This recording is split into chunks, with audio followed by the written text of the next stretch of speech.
A forgotten technology powered the Roman Empire from its dinner tables to its distant frontiers. The humble clay pot was their plastic, their packaging, and their art, all rolled into one. By the end of this, you will know the exact steps a Roman potter took to turn mud into a masterpiece that survived for millennia. We will reveal how they achieved a glossy red finish so perfect it has never been replicated, and uncover the industrial secrets that allowed them to mass-produce pottery for millions. What everyday object from our own time do you think will puzzle future civilizations the most? But that perfect Roman pot began as nothing more than common earth. The search for the right clay was the first critical step, a quest for a specific type of earth that could withstand the fire without breaking apart. Potters did not just dig up any patch of dirt. They sought out specific deposits, often from local riverbanks where water had naturally refined the sediment, or from ancient geological beds known for their plasticity. This quality, the clay's ability to be stretched and shaped without tearing, was everything. Finding a good clay pit was like finding a gold mine, a resource so valuable it could define an entire local industry. Once the raw, grayish clay was hauled back to the workshop, the real work began. This material was far from ready. It was full of hidden traps, tiny stones, bits of root, and other impurities that would spell disaster in the kiln. A single small pebble hidden within a pot's wall would expand at a different rate than the clay around it when heated, causing the entire piece to crack or even explode. So the potters began the laborious process of purification. They would first break up the clay and submerge it in large pits of water, a process called slaking. This turned the clay into a thick slurry, allowing the heavier impurities like stones and sand to sink to the bottom, while lighter organic matter like twigs and roots floated to the top to be skimmed off. What remained was a smooth, thick soup of pure clay. The water was then drained away or allowed to evaporate, leaving behind a malleable block, but the preparation was still not done. The clay now had to be wedged. This was a physical, demanding task where the potter would repeatedly throw the clay onto a hard surface, cut it and slam it back together. This wasn't just about mixing, it was about aligning the particles and forcing out every last tiny air bubble trapped inside. Any pocket of air would become a weak point, a potential blister or rupture when the pot was fired. The goal was a perfectly uniform, homogeneous mass of clay with a consistency as smooth as stiff dough. Only then, after all this hidden effort, was the material truly ready to meet the potter's wheel. With the clay finally perfected, it was time for the magic to happen. The potter's wheel was the beating heart of the workshop, a simple machine of wood and stone that harnessed centrifugal force. This was no electric device, but a heavy kick wheel spun by the potter's own foot, a rhythmic motion that provided the steady, consistent power needed to shape the clay. The potter would first secure a lump of that carefully prepared clay directly onto the center of the spinning wheel head. Then came the most critical, almost mystical step of the entire process, centering. The potter would wet their hands and firmly grasp the spinning lump, applying steady pressure to pull it into a perfect, unwavering cone. If the clay was off-center by even a fraction, the entire piece would wobble uncontrollably and be ruined. It was a test of pure skill and feel, a battle between the potter's hands and the raw force of the spin. Only when the clay spun as one solid, symmetrical mass was it ready to be transformed. With the clay perfectly centered, the potter's skilled fingers would plunge into the top of the spinning lump, opening up a hollow. Then, with one hand inside the form and the other outside, they would gently pull upwards. It was this pulling motion that drew the walls of the pot higher and thinner, a beautiful dance of pressure and guidance. From this single, formless lump, an incredible variety of shapes could emerge. A gentle, consistent pull created the curved walls of a simple bowl or plate. A slower, more controlled pull, tapering at the top, would form the elegant neck of a wine amphora. The wide, stable body of a storage jar required a different touch entirely, the hands coaxing the clay outwards before drawing it back in. Each vessel was born from the same fundamental motion, yet each was unique, a product of the potter's intention and the relentless spinning force of the wheel. Yet for all its speed and symmetry, the potter's wheel had its limits. Some forms were simply too large, too angular, or too complex to be born from a spinning disc. This is where older, even more hands-on methods came into play, techniques that demanded a different kind of skill entirely. One of the most fundamental was coiling. A potter would begin by rolling out long, rope-like strands of clay on a flat surface. These were not delicate strings, but thick, substantial snakes of material. Then the builder would take the first coil and press it into a flat base, forming the pot's foundation. They would then stack the next coil on top of the first, carefully welding the new coil to the one below by pinching and smoothing the clay together from both the inside and outside. This process repeated coil upon coil, slowly and deliberately building the vessel's walls upward from the bottom. It was a rhythm of roll, stack, and blend, a meditative practice that constructed a pot layer by layer, like building with soft earthen bricks.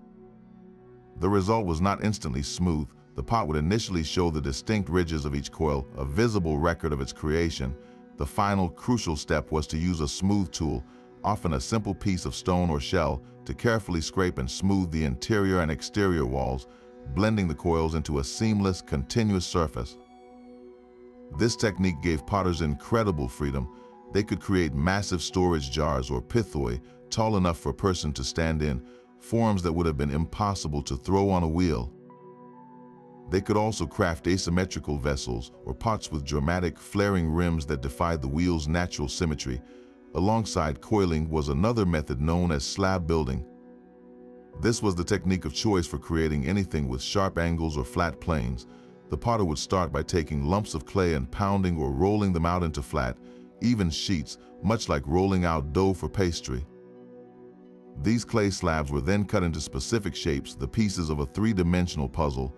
To construct a square storage chest or a decorative architectural tile, the potter would score the edges of these slabs with a sharp tool, roughening the surface, and then apply a slip, a watery clay mixture that acted as a glue. They would then join the slabs at their edges, carefully supporting the structure until the clay stiffened enough to hold its own weight. This required a profound understanding of how the clay would move and shrink as it dried, anticipating stresses to prevent the flat walls from warping or collapsing. It was a patient architectural process, building not with a spinning wheel's centrifugal force, but with the steady, knowing hands of a master craftsman. These methods remind us that Roman pottery was not a single, monolithic craft, but a flexible art, adapting its ancient techniques to meet the endless demands of a sprawling empire. But the true genius of Roman pottery lay not just in shaping a single beautiful pot, but in shaping a million of them. To supply an empire that stretched from the rainy hills of Britain to the deserts of Egypt, they perfected a system of mass production that would feel familiar in our own time. The key to this incredible efficiency was the humble mold. This process began not with a lump of clay, but with the creation of a single flawless master model, known as a pattern. This original pot was a true work of art, carved and shaped with absolute precision, often by the most skilled craftsmen in the workshop. Every curve, every decorative groove, every subtle contour was perfected on this one object. Once the master pattern was complete and hardened, it was used to create the production molds. The Romans typically used two materials for this. Plaster molds were common, as plaster absorbed water from the clay, helping it stiffen quickly. In other workshops, they used terracotta, firing the mold itself into a hard, durable form. The wet plaster or clay would be carefully pressed around the master pattern and then left to set. When it was removed, the mold held a perfect negative impression of the original pot, a hollow cavity waiting to be filled. The production line could now begin. A potter would take a slab of that perfectly prepared clay and press it firmly into the mold, working it into every crevice to capture all the fine details.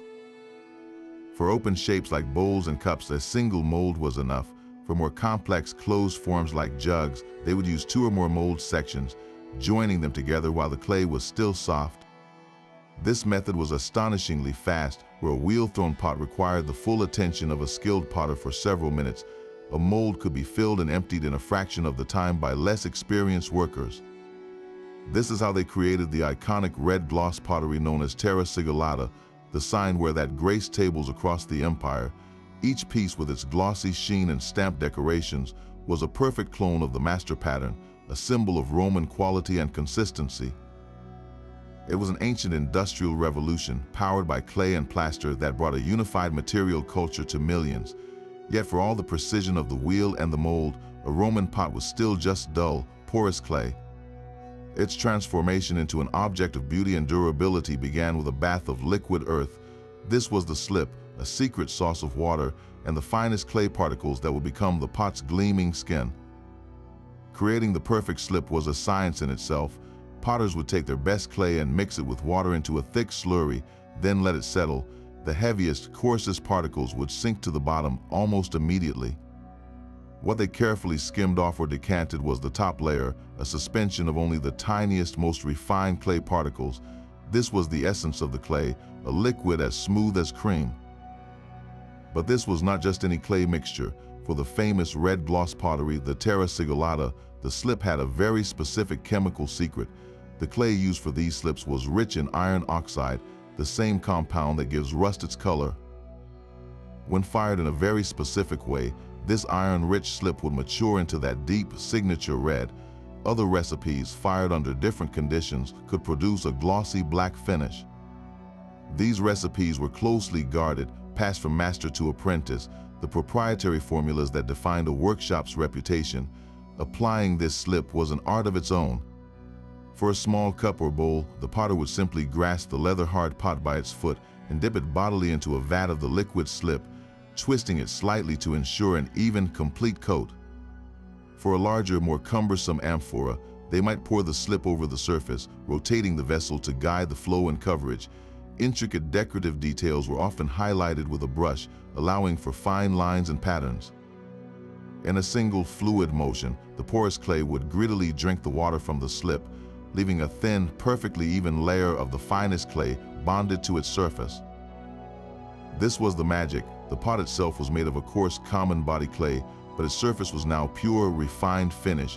When this coated pot went into the kiln, that thin layer would vitrify, turning into a hard, glassy surface that was both stunning to look at and incredibly tough, sealing the porous pot beneath it.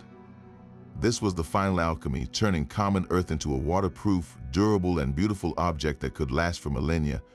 This signature red gloss was the hallmark of the most famous Roman pottery of all, Terra Sigillata. The name itself, translating to stamped earth, reveals two of its most important features. First, the earth or the fine clay slip that produced its flawless, glassy surface. And second, the stamped for the small impressed maker's marks that often decorated the base, a brand name from the ancient world. Its story begins in Italy, where workshops perfected the complex firing technique that turned an iron-rich slip into that deep, vibrant red. But the true explosion of its popularity came when the center of production crossed the Alps into Gaul, modern-day France. Here in massive industrial-scale workshops, Terra Sigillata was produced in staggering quantities. The wares from these Gallic kilns became so dominant that finding a piece in Italy itself is common, a testament to a trade network that flowed in all directions. What made this pottery so desirable, it was more than just a container. Its smooth, non-porous surface was hygienic and easy to clean. Its consistent, refined shapes were aesthetically pleasing, a clear step above coarse, locally made cooking pots. To own a set of matching Terra Sigillata bowls or cups was to display a certain level of taste and connection to the wider Roman world. It was the fashionable tableware of its day, a status symbol as recognizable then as a designer brand might be now. And like any successful brand, it was everywhere, from a soldier's quarters on the damp frontier of Hadrian's Wall to a merchant's villa in bustling Alexandria. The distinctive red sheen of Terra Sigillata has been unearthed. Its broken fragments tell a story not just of craft, but of cultural unification, a shared material experience for millions across the empire.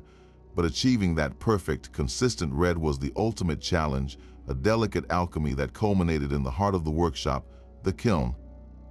Long before the empire was bathed in that signature, red gloss, Roman tables were adorned with a different kind of elegance. The most sophisticated pottery of the Republic was not red at all, but a deep, lustrous black. This was black gloss ware, a predecessor whose creation was a feat of chemical manipulation as much as it was of craft. The secret to its beautiful, dark sheen lay entirely within the kiln. Potters would load their iron-rich slip pots into the hot chamber, just as they would for red ware, but at the peak of the firing, when the temperature was at its highest, they would perform a critical switch. They would seal every vent and opening in the kiln, starving the fire of oxygen, and then introduce wet green wood or damp organic material into the chamber. This created a thick, smoky, oxygen-free environment, what potters call a reducing atmosphere. Inside this sealed, smoky world, a remarkable transformation occurred. The iron oxide in the clay slip, which would normally bind with oxygen to turn red, was instead chemically reduced. It transformed into a different compound, a form of black iron oxide. This process turned the entire slip a consistent, glossy black. The final, masterful step was to keep the kiln completely sealed as it cooled down, locking in that reduced, black state. If air had been let in too soon, the surface would have reoxidized, turning blotchy and red. The style of these black vessels was deeply influenced by the artistic prowess of Greece.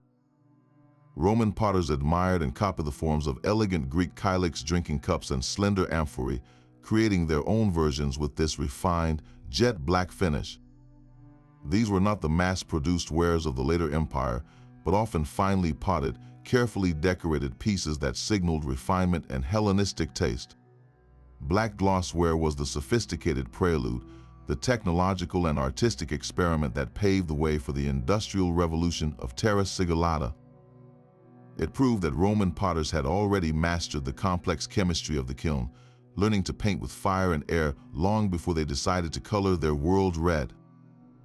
That glossy red tableware was for show, but the real workhorse of the empire was a far more rugged vessel. The amphora was the 18-wheeler of the ancient world, a shipping container made of clay.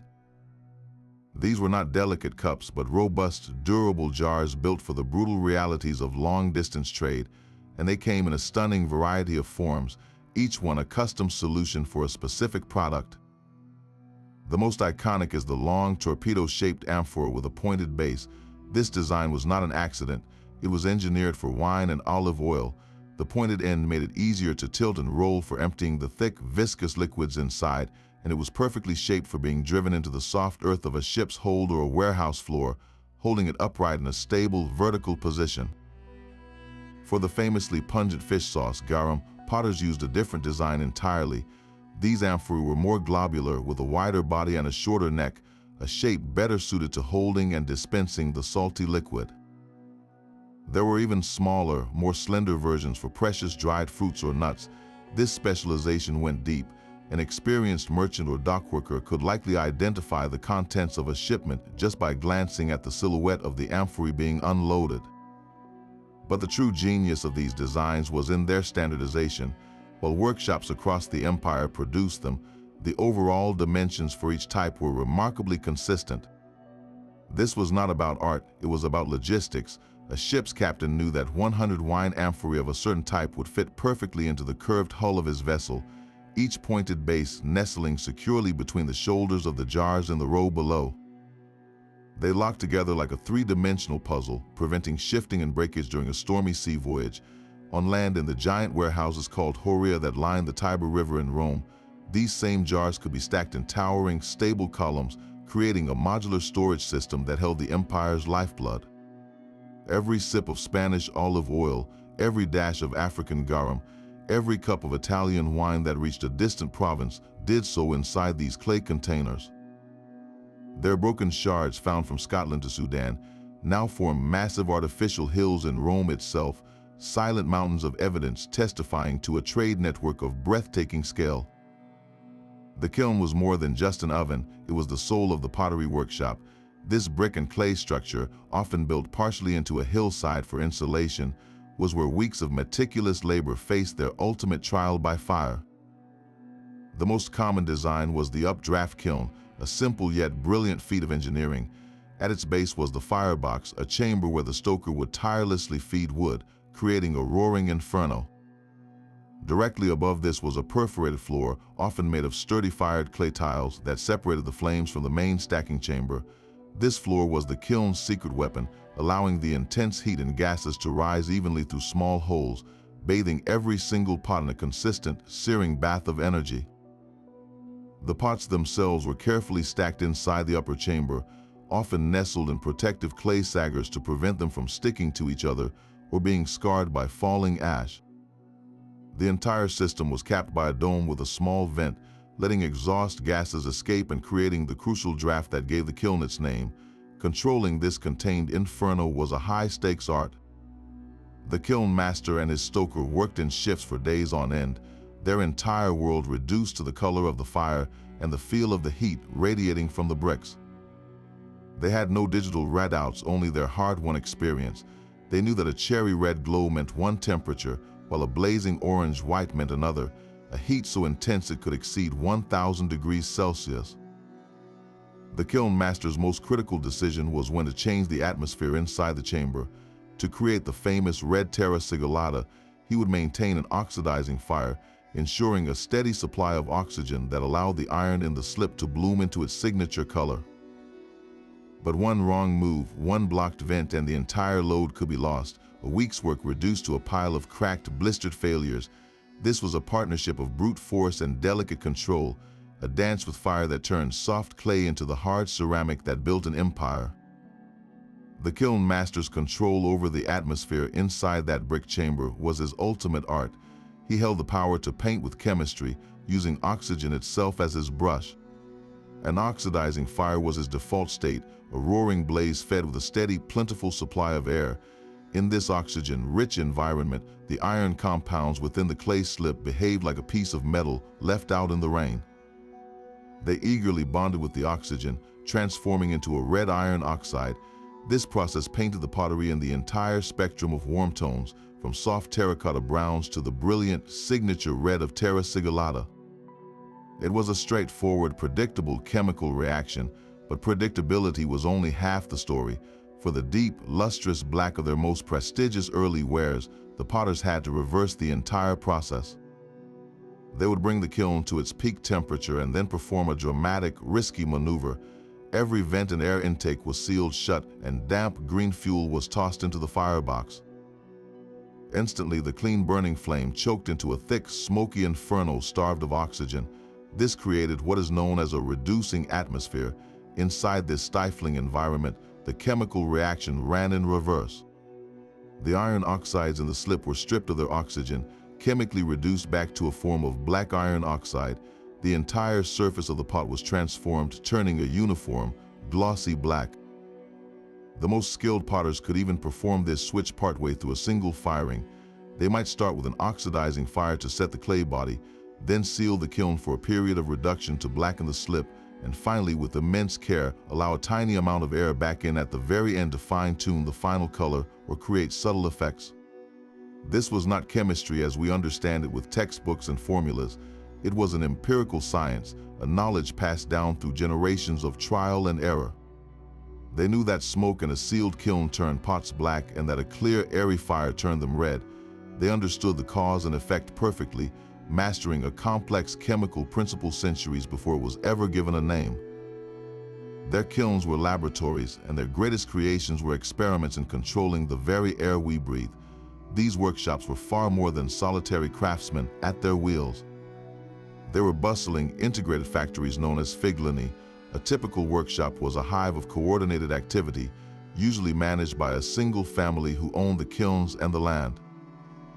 Inside its walls, you would find a strict division of labor. One team was dedicated to digging and preparing the clay, another to throwing pots on the wheel, and yet another to pressing wares into molds.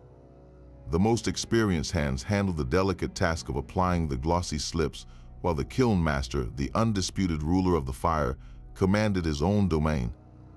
Even the youngest members had a role, perhaps stacking the dried greenware or carrying fuel. This was not just a craft, it was a local economy, employing dozens and supporting an entire network of woodcutters, miners for clay, and cart drivers. The real power of this system became clear when workshops clustered together, forming ancient industrial parks. The most famous was at La Grafisink in southern Gaul. Here, not one but dozens of massive figlini operated side by side, their combined output flooding the empire with the distinctive red Terra Sigillata. The scale was staggering. A single firing in one of their giant kilns could hold tens of thousands of pieces at once. We know this because the potters themselves left behind tallies, notes scrawled on broken shards listing the thousands of bowls, cups, and plates packed into a single load. From these industrial hubs, the finished pottery began an epic journey. It was packed into amphorae, loaded onto river barges, and then transferred to ocean-going ships. These vessels sailed up the Rhone and Seine rivers, crossed the English Channel to supply the legions in Britain, and navigated the Mediterranean to reach every major port. A bowl fired in Gaul could end up on a table in Rome, a military outpost in Germany, or a wealthy villa in North Africa. This was one of the world's first globalized mass-market industries. A person living at the edge of the empire could use a cup that was identical in form, finish, and quality to one used by a senator in the capital. That humble clay pot, born from fire and skilled hands, became a silent, unifying thread woven through the entire fabric of the Roman world. That small stamp on the base of a Roman pot was more than a mark, it was a name, pressed into the leather-hard clay before firing. This tiny signature identified the workshop owner, the master potter, or the artisan who carved the mold itself. In a world without packaging or logos, this was the ultimate form of product identification. It was a statement of pride and a claim of ownership, a way for a craftsman to say, "I made this." But it was also something far more modern, an early form of branding. The stamp was a guarantee of quality. A consumer in Londinium or Carthage, seeing the distinctive mark of a famous workshop from Gaul, knew they were getting a genuine article, a piece of Terra Sigillata with that perfect glossy finish and durable body. These stamps created a relationship of trust between the producer and the customer, even when they were separated by hundreds of miles. For archaeologists today, these tiny impressions are like finding a signed document. Each stamp is a data point, a piece of a massive empire-wide puzzle. By tracking where pots from a specific workshop are found, they can map out ancient trade routes with astonishing precision. They can see how the wares from a particular figlina in southern Gaul first dominated local markets, then spread along river networks and finally reached military outposts in Britain. The rise and fall of these stamp names tell a story of ancient economics. When a workshop stamps begin to appear everywhere, it signals a period of booming business and superior marketing. When they suddenly disappear from the archaeological record, it might point to a fire, a business failure, or the workshop being outpaced by a more efficient competitor. We can literally trace the economic fortunes of a family business that flourished 2,000 years ago, all from the silent testimony of 1,000,000 broken pieces, each one marked with a name that refused to be forgotten. Those names stamped into the clay were a promise of quality, but the true artistry of Roman pottery was often displayed on its surface. Beyond the smooth, glossy sheen of Terra Sigillata, potters employed techniques to turn simple vessels into canvases of texture and story. One of the most captivating methods was barbotine, a process that felt more like baking than pottery. Potters would take that same creamy clay slip used for glazing and pour it into a small, flexible bag, perhaps made from leather or an animal bladder, fitted with a narrow tip. Then, with a steady hand and immense control, they would pipe the liquid clay directly onto the leather-hard surface of a pot. This was not painting, it was drawing in 3 dimensions. The thick slip would sit proudly on the surface, creating raised lines and shapes that you could feel with your fingertips. The most common designs were elegant, flowing scrolls and intricate floral patterns, their delicate tendrils and leaves standing out against the smooth body of a cup or bowl. But some artisans pushed the technique further, using the slip to illustrate entire scenes. A hunting cup might show a detailed stag fleeing through a forest, with the trees and the animal's antlers rendered in fine, raised relief. Another vessel could depict a lively procession, with each figure outlined in the creamy slip. The effect was strikingly similar to the icing on a cake, a tactile and visually rich decoration that caught the light and shadow in a way a flat painting never could. Yet for all its handcrafted beauty, barbotine was a slow and skill-intensive process. For more complex, repetitive designs, the Romans turned to another ingenious use of their molds. Before a pot was even formed, decorative elements could be mass-produced. A craftsman would carve a small, detailed figure, a mythological hero, a god, a fierce lion, into a separate, reusable mold. These applique figures were then cast just like a tiny pot, producing a steady supply of identical clay decorations. A potter would take these pre-made figures, score the back, apply a dab of slip as glue, and carefully press them onto the body of a larger vessel, like a storage jar or a fine pitcher. This allowed for spectacular results. Imagine a large amphora not just with a stamped name, but adorned with a full frieze of dancing satyrs, each one perfectly formed and attached. Or a mortarium, a mixing bowl, whose interior was studded with small, molded lions' heads that would help grind spices as the cook worked. This hybrid approach combined the efficiency of molding with the grandeur of sculpture. It transformed everyday objects into personalized works of art, allowing a wealthy Roman to drink from a cup that told a story or store their grain in a jar that displayed their taste and status. These pots were no longer mere containers, they were conversations, their raised decorations inviting the eye and the hand to explore their stories. While the potter's stamp identified the workshop, a different kind of mark could tell you exactly what was inside the jar. Across the empire, amphorae were often covered in hastily painted words and numbers known as tituli picti. These were not decorative, they were purely practical, the shipping labels of the ancient world. With a quick brush and a dark slip, a dockworker or merchant would scrawl essential information directly onto the clay surface. He might write the name of the product, like superior fish sauce from Antipolis, or the weight of the contents at the time of shipping. Sometimes you would find the name of the merchant who owned the cargo, or the consignee waiting for it in a foreign port. This was bureaucracy in paint, a system designed to keep the massive flow of goods organized and accountable from the moment it left the producer until it reached a shop in Rome.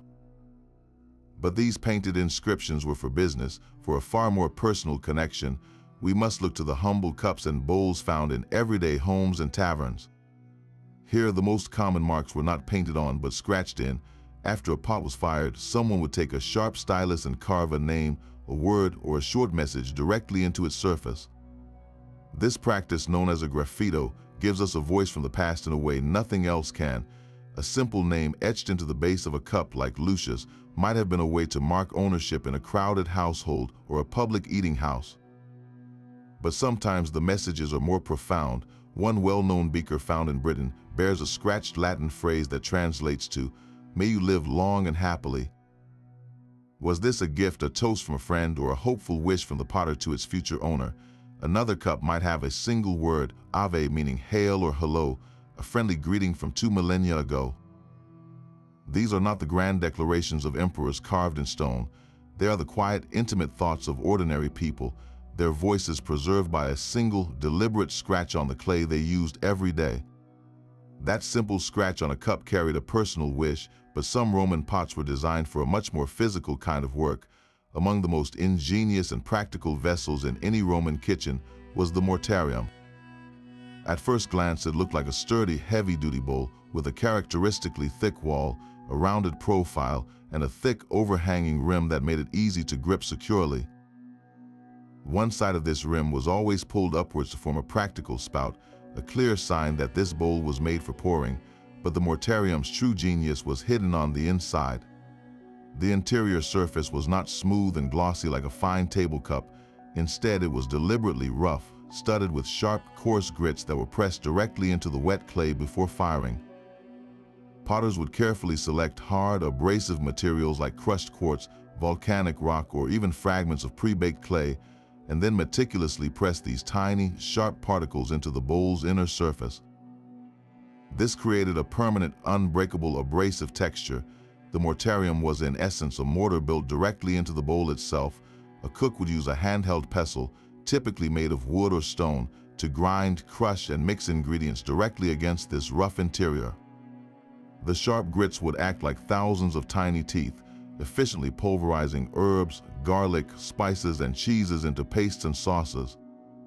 The heavy rim gave the cook leverage to press down hard without the bowl slipping, and the spout allowed them to easily pour out the finished mixture, whether it was a smooth paste for mortem, a popular herb and cheese spread, or a freshly prepared medicinal concoction.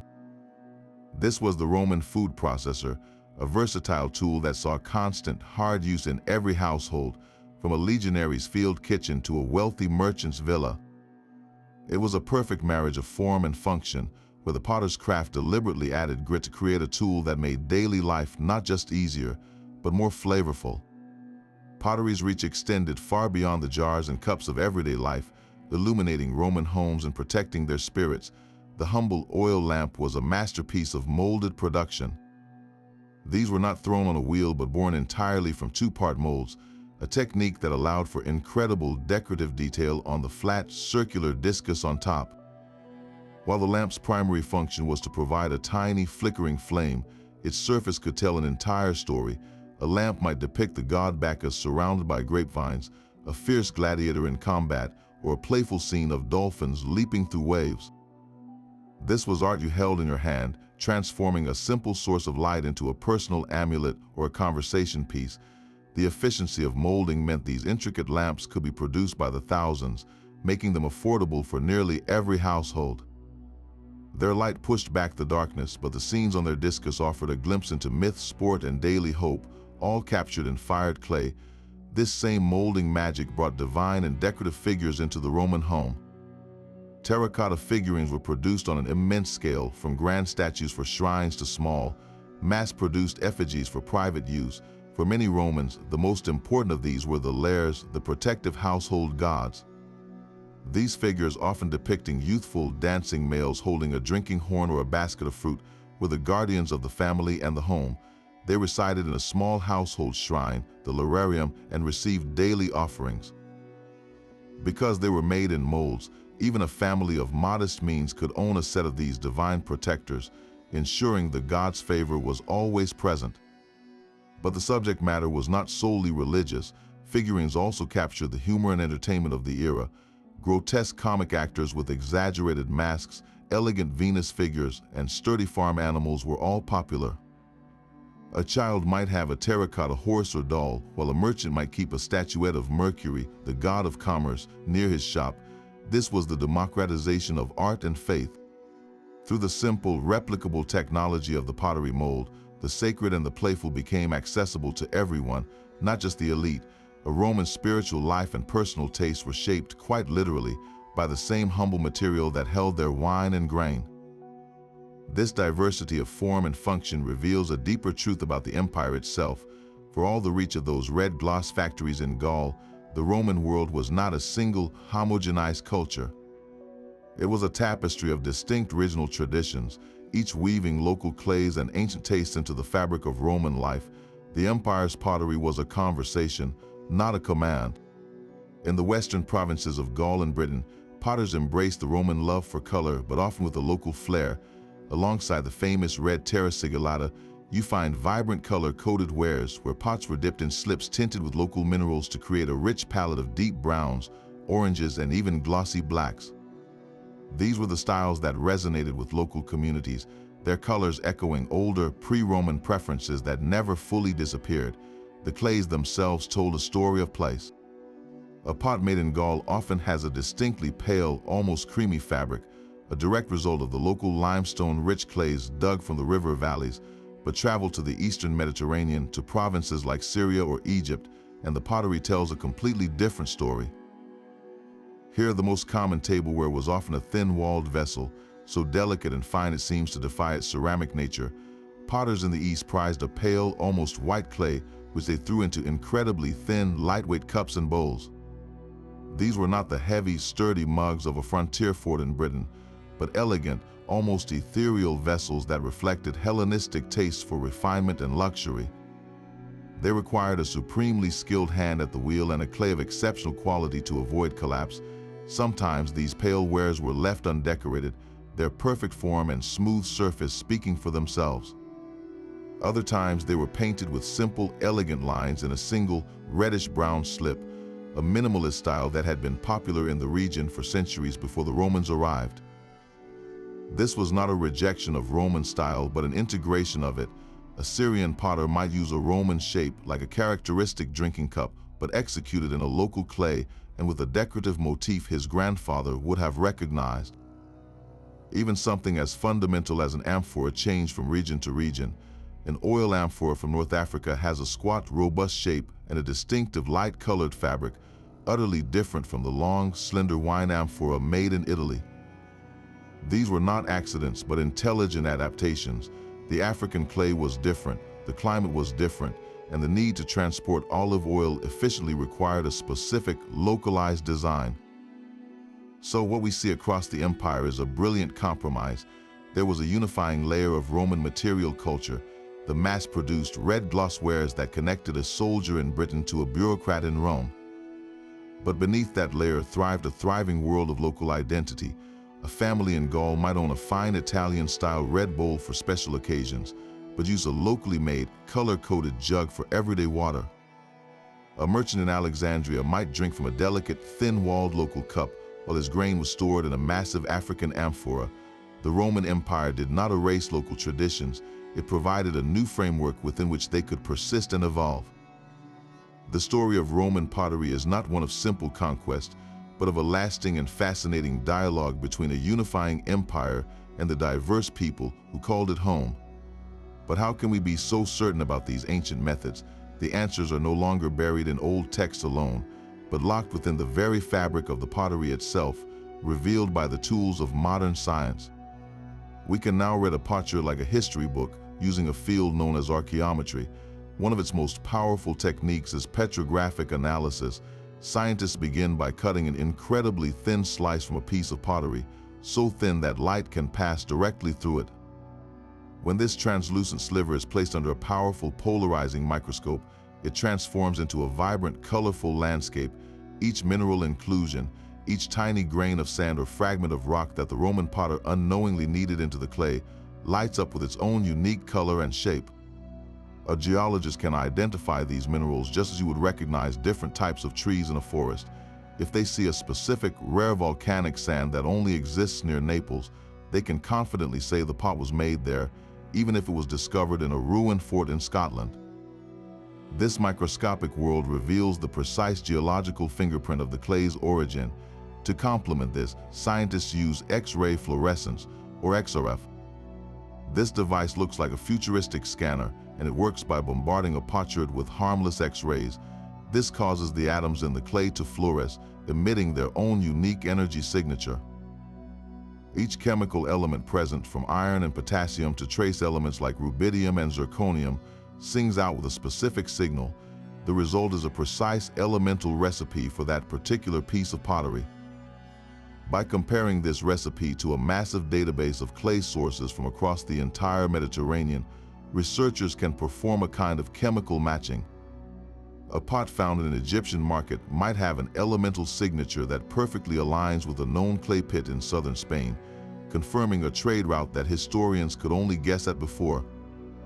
These are not destructive tests. The precious artifacts remain intact, yet they give up their deepest secrets. Through these scientific windows, the silent, broken fragments of Roman pottery begin to speak, telling us not just where they ended their journey, but exactly where they began. That same scientific analysis provides a blueprint, a set of instructions written in clay and chemistry. But to truly understand the Roman potter's world, you have to get your hands dirty. This is where experimental archaeology takes over, a field dedicated not just to studying the past, but to reliving it. Modern potters and researchers are rebuilding Roman kilns from the ground up, using only the tools and materials that would have been available 2,000 years ago. They dig their own clay from local riverbanks, they build kick wheels from wood, and they construct updraft kilns from brick and clay, following the precise dimensions of ruins excavated across Europe. Then comes the moment of truth, the firing. Recreating the famous red gloss of Terra Sigillata is a monumental challenge. It is not enough to have the right iron-rich clay slip. The entire firing cycle must be perfectly controlled. These modern potters will spend days monitoring their kiln, feeding the firebox with specific types of wood and watching the color of the flames.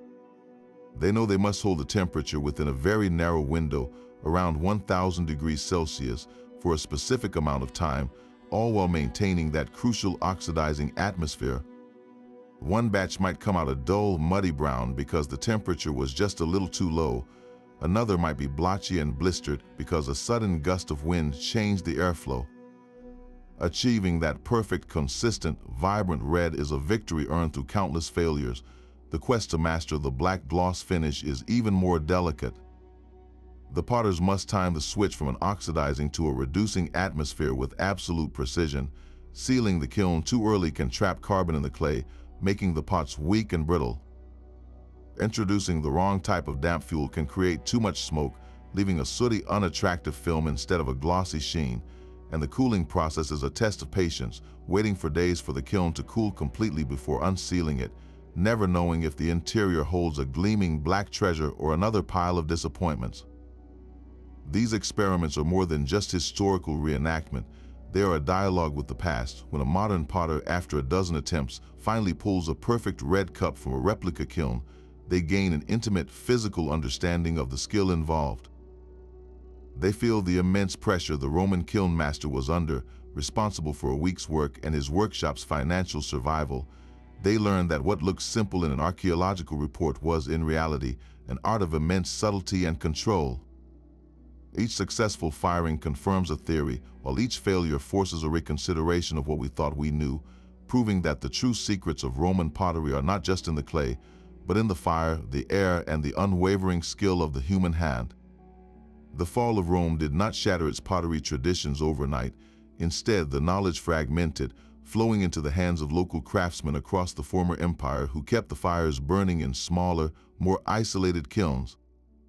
The grand industrial-scale figellini of Gaul fell silent, and with them the precise chemical recipe for that perfect glossy red Terra Sigillata vanished from Europe for over 1,000 years.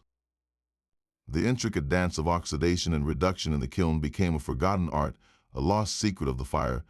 Potters continued their work, of course, but the unified, mass-produced wares that had defined an era were replaced by a patchwork of regional styles, their quality and scale a shadow of what had come before. This was a dark age for ceramic technology, where the sophisticated industrial knowledge of the Romans receded into a distant, almost mythical past. Then, centuries later, a new flame was lit. During the Renaissance, a passionate fascination with classical antiquity swept through Europe.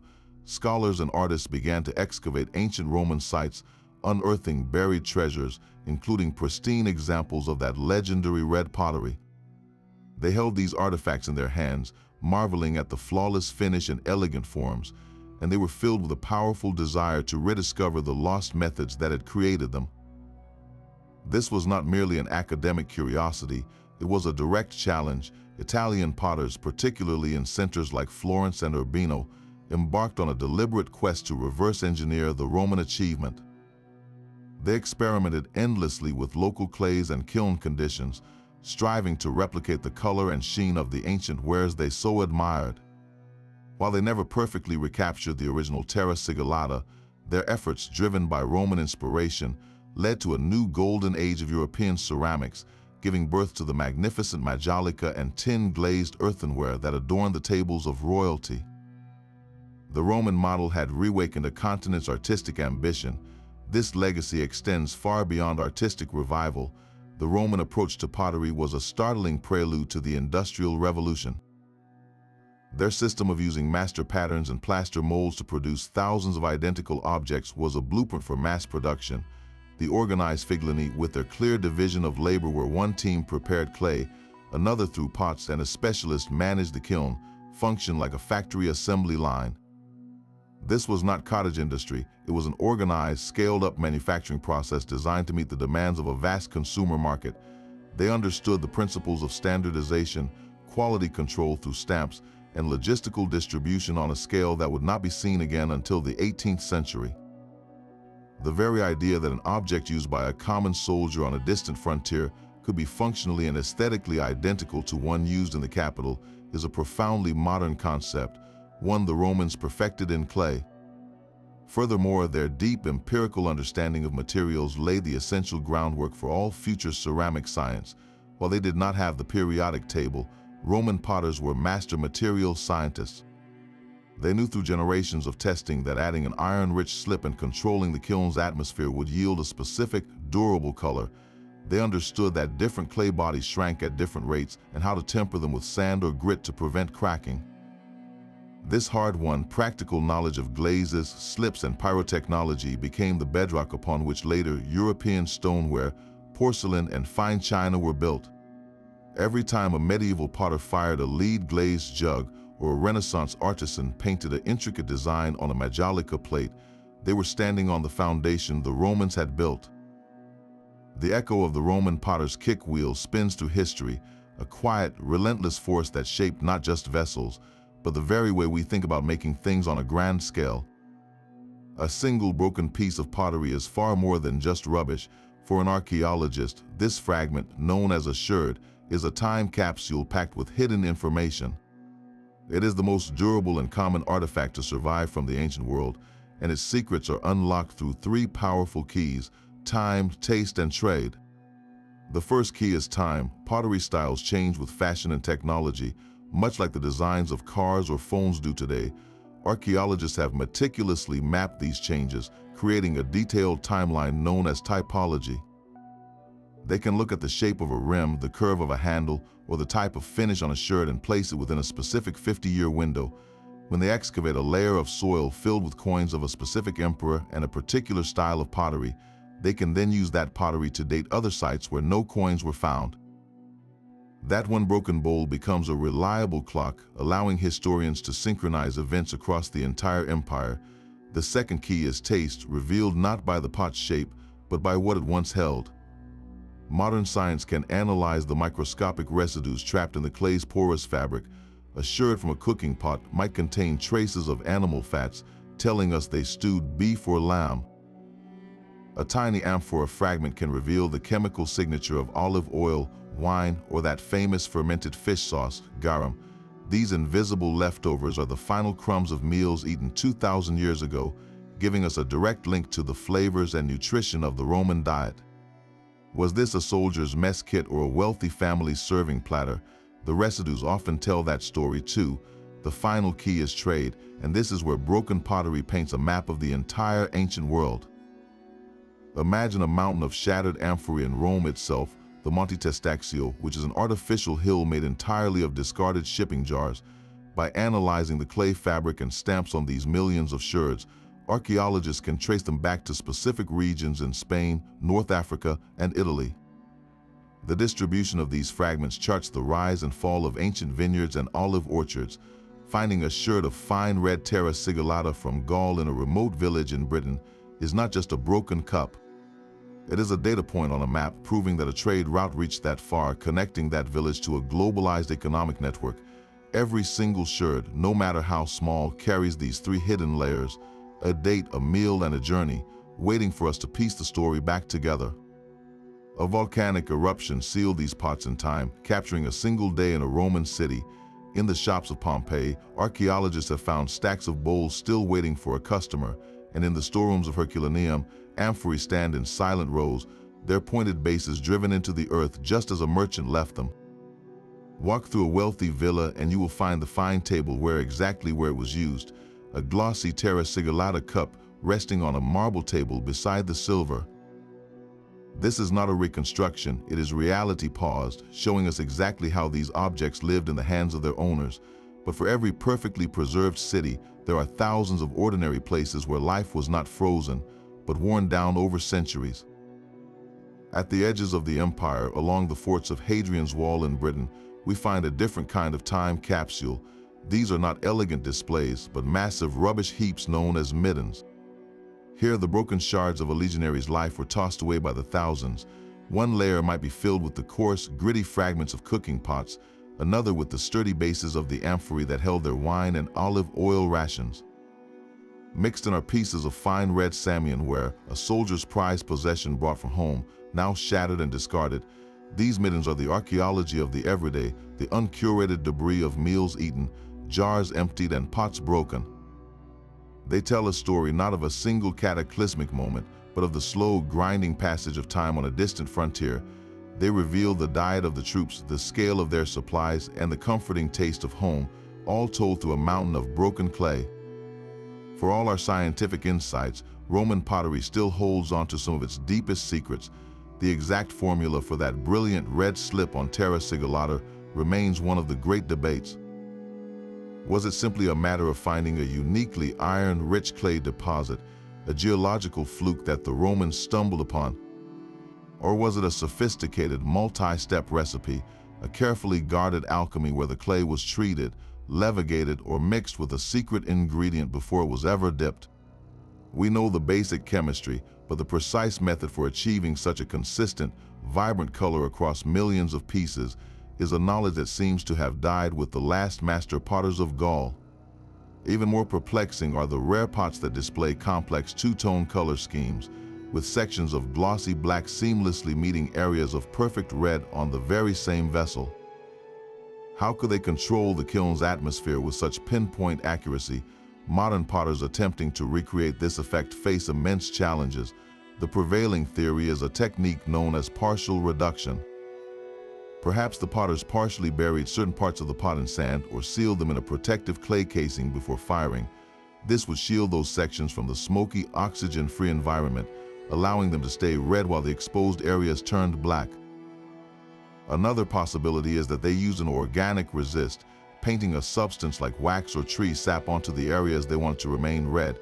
During the reducing phase, the resist would burn away, but not before protecting the slip beneath from the darkening effects of the smoke. Yet achieving a crisp, clean line between the two colors with such primitive methods seems almost impossible.